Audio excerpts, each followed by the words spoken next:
avec plusieurs millions d'abonnés et mes parents n'en savaient rien. Anna, t'aurais pas vu l'ordonnance de l'ophtalmo? L'ordonnance? Ah non. Bah pourtant je l'ai mise sur la table de la cuisine et pouf, elle a disparu depuis hier. Ah ouais. Tu l'as vraiment pas vue? Bon bah si tu la vois, tu me le dis. Oui, je te dirai. Bon bah bosse bien, tu révises le bac, c'est ça? Tout juste. Bonne révision. Merci, ouais. À tout à l'heure. Bonne révision, mais j'ai d'abord un contenu à faire. Où est cette ordonnance? Il est temps de vous raconter mon histoire. J'ai essayé comme ça une fois de faire une vidéo Et ça a buzzé. Je m'y attendais, mais alors pas du tout. Mon portable vibrait tout le temps. J'étais noyée de notifications d'abonnements. 50 000 likes, puis 100 000 likes, 1 million de likes. Face à cet engouement, je me suis remise à en faire une autre, puis une autre, et encore une, jusqu'au moment où, du jour au lendemain, je ne passais plus incognito. Tous les regards étaient rivés sur moi. La meuf, elle danse quoi. Elle danse trop mal, Moi, je danse comme ça. J'étais morte de honte. J'avais pas anticipé que les gens de ma classe pouvaient tomber sur mes vidéos. Puis quand les vues devenaient régulières et mes danses de plus en plus travaillées, leur avis a rapidement basculé.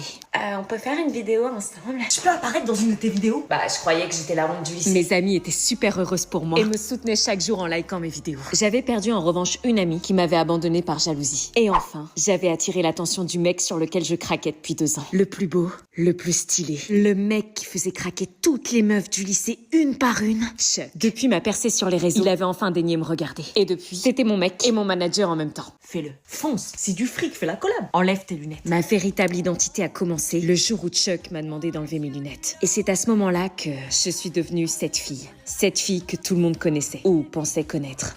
Et hop, c'est publié. Tout ça a été vraiment une vie super. J'avais tout pour être heureuse. Le seul hic, c'était que mes parents m'interdisaient d'être sur les réseaux sociaux. Et n'étaient donc pas au courant de ma notoriété. J'avais cette épée de Damoclès toujours au-dessus de ma tête. Ah oui, non mais il y a un moment, on peut plus, hein. Il fallait qu'en aucun cas, ils le découvrent. Ah bah voilà, encore un drame avec les réseaux sociaux. Ou de l'ultra-minceur. Heureusement que t'es pas dessus, toi. La propagation de ces contenus chez les plus jeunes. C'est extrêmement dangereux. Déconnexion numérique. Ne trahis jamais notre confiance. Ça faisait 6 mois que j'étais dans cette situation et je ne savais pas comment m'en dépatouiller. Je me préparais pour une soirée influenceur dans le dos de mes parents. Chuck, mon mec, m'avait convaincu d'y aller car les opportunités ne se refusaient Ah pas. non mais Anna, elle est très sérieuse, les cours sont sa priorité, hein. Il m'avait aussi appris à faire le mur. Coucher à 21h30. Le dress code de la soirée était Born to Shine. Ah oui, non mais Anna, elle est très très loin des réseaux. C'était la nouveauté depuis quelques semaines. Me retrouver à devoir choisir entre une soirée lancement de marque ou une avant-première de ciné. Ça doit être la seule ado sur cette terre à pas y être. Eh ouais, c'est ma fille. Mais avant de partir, il fallait que je trouve une astuce pour camoufler mon absence. C'est quoi? Titi, purée, qu'est-ce que tu fais là? Tu devrais être en train de dormir. Je viens récupérer la thune. Mon frère était au courant de ma notoriété et de mon activité sur les réseaux. Tu perds pas le nord, hein? Jamais. Du coup, le prix à payer, c'était d'acheter son silence. Je voulais lui cacher comme à mes parents. Mais un jour, mon frère débarqua dans ma chambre alors que je faisais un TikTok. Il est resté planté là 3 minutes, est resté traumatisé et voit toujours un psy aujourd'hui. Et c'était parti pour ma soirée influenceur. Mais ce n'est qu'à 4h du mat que je suis rentrée et j'avais complètement oublié que le lendemain, j'avais prévu un ciné avec mon meilleur ami de toujours.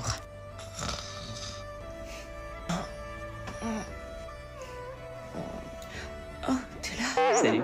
T'es là depuis longtemps? On s'est donné rendez-vous pour le ciné à 14h, il est 14h30. Oh merde, déjà? T'inquiète pas, je t'ai ramené un sandwich. Merci, désolée, j'étais à une soirée. T'es influenceur? Oui, Faut peut-être que tu ralentisses les soirées et tu passes à côté de moments cool de ta vie. je sais, mais... Alors, t'as vu qui hier soir? Ah, salut bébé. Johan. Chuck. T'as parlé à Léna situation?